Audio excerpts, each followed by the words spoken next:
에스라서 7장을 읽었습니다.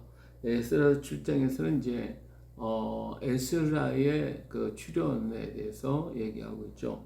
자, 에스라는 누구냐? 에스라는 아론의 제 16대 손으로서 바빌론의 포로로 잡혀가 있다가 2차 귀환 때에, 그러니까 고레스 왕 때에 돌아온 사람이 1차 귀환, 그리고 아닥사스다 왕 때에 돌아온 사람이 에스라가 데리고 사람이 2차 귀환인데, 이때에 약 1800명이 유다인들이 고토로 돌아오게 되어집니다.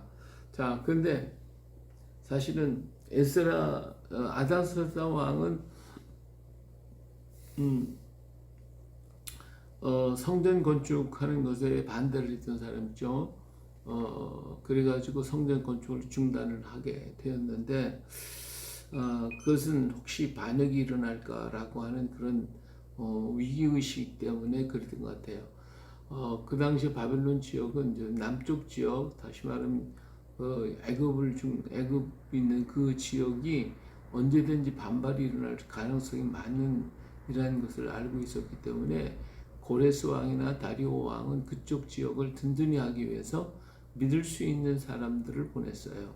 그리고 그들을 통해 가지고 하나님께 우리를 위해 기도해 달라라고 하는 것을 했죠. 아닥사스 왕이 유다의 그 성전 건축을 갖다 방해하게 만들었는데, 그런데 결국은 아닥사스 왕도 그 믿을 수 있는 사람은 이제 에스라를 이제 보내면서 하나님 앞에 기도해 줄 것을 바라고 있었던 것입니다.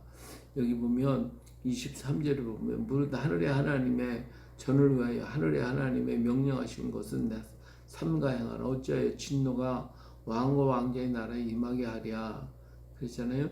그렇기 때문에 이들이 가서 그 남방 쪽에 있는 그 반역하는 일들이 없고, 또 하나님께 기도를 해 달라고 하는 그러한 부탁을 하게 되는 거죠. 그리고 그뿐만 아니라 내가 너에게 이르노니 제사장들이나 레위 사람들이나 노래하는 자들이나 문지기들이나 느디님 사람들이나 혹 하나님의 성전에서 일하는 자들에게 조금과 관세와 통행세를 받는 것이 옳지 않다 아느니라 하였노라. 그래서 성전에서 일하는 레위 지파 사람들, 이런 사람들에게는 세금조차도 감면해주는, 받지 않게 하는 이러한 일을 했을 뿐만 아니라 에스라를 아주 신임하고 믿었기 때문에 그 아닥사스 왕은 그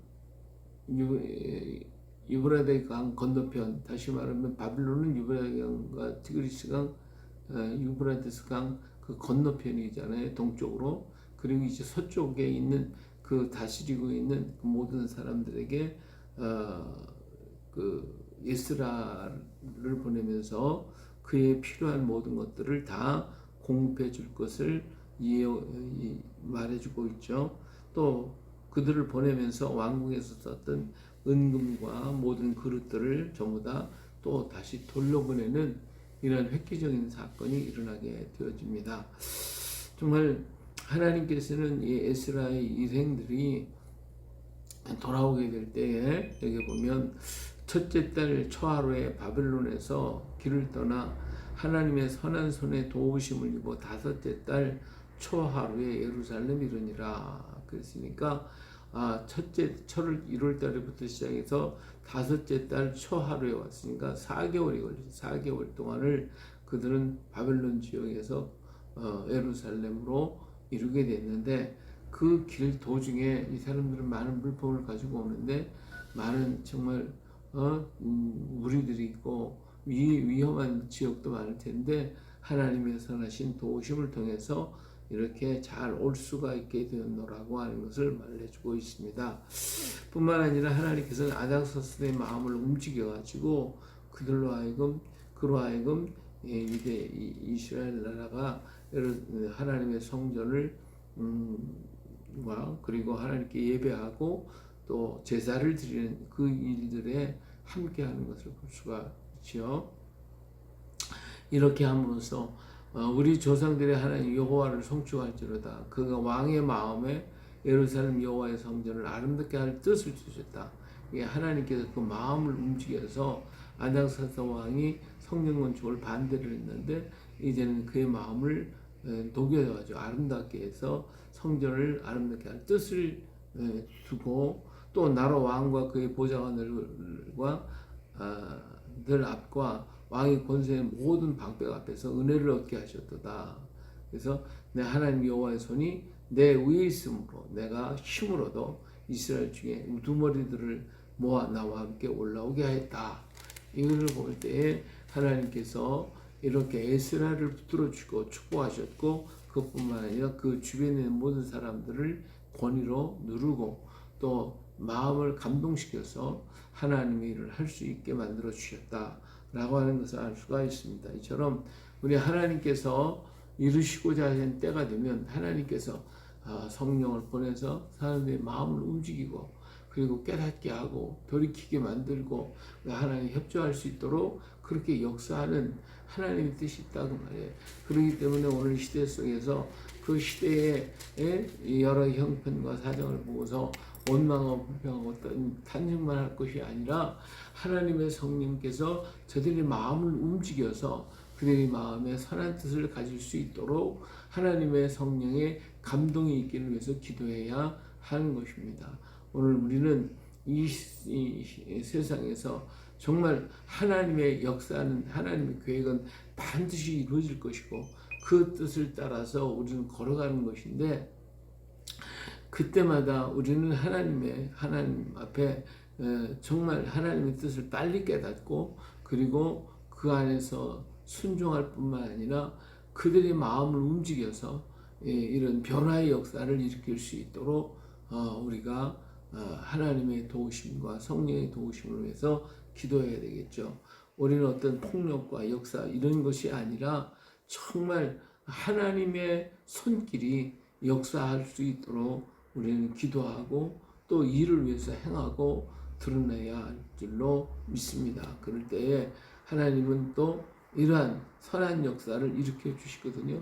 처음에 아닥사스다가 성전 건축을 그만하라고 막았을 때 얼마나 그들이 실망하고 좌절을 했겠어요. 자, 그러나 그 열정이 막 끌어올리다가 그냥 팍 꺾어져 버렸는데 그런데 훗날 에스라를 또 보내면서 그에게 모든 것을 주고 감당할 수 있도록 이렇게 만들어줬으니까 이것도 하나님의 어떤 섭리가 아닙니까? 근데 그때는 이미 또 불이 다 꺼져가지고 다시 성전을 건축한다는 것이 제대로 되지를 못했단 말이에요. 근데 또 건축을 안 넣은 거예요. 그러다가 이제 다리오 왕이 되고 난 다음에야 그들이 학계 선지자, 스가랴 선지자가 일어나서 성전 건축을 다시 독려할 때 다시 불이 붙어서 역사를 하고 있거든요. 그러니까 하나님의 이미 정말 어떤 길을 열어줬는데도 제대로 깨닫지 못하면 그냥 늘어져 버리고 말거든요. 오늘 우리가 그러기 때문에 하나님은 그때마다 선지자들을 보내고 주의 종들을 보내서 역사하시는 것을 봅니다. 오늘도 우리 하나님의 음성을 들을 수 있고 하나님 뜻을 이해할 수 있고 하나님 뜻을 깨달을 때에 그것이 우리에게 축복이 되고 은혜가 되어질 겁니다. 그러기에 정신을 바짝 차리고 더욱더 주의 뜻을 감당하고 이루어 나갈 수 있도록 우리는 주의 뜻에 귀를 기울이고 하나님 앞에 모든 완악한 마음들이 녹아지고 또 세상이 바꿔지고 변화되어서 그들이 함께 할 수 있도록 우리 하나님의 역사가 이루어질 수 있기를 위해서 우리는 기도하며 또 부르짖고 또 그것을 구하고 그러면서 하나님의 뜻이 무엇인지를 잘 깨닫고 그 안에서 순종할 수 있는 우리가 되어야 할 것입니다. 오늘도 우리의 이루어지는 모든 일들을 통하여 실망을 좌절한 낙심하는 것이 아니라 오직 하나님의 뜻을 이루시기 위한 하나님의 섭리가 지금도 역사하고 있다는 이 사실을 믿고 믿음을 가지고 더욱더 강하고 세고 담대하게 하나님 앞에 가까이 가며 기도하며 부르짖으며 간구하고 죄의 뜻을 이루어가는 오늘 우리가 되시기를 예수님의 이름으로 축복합니다. 할렐루야.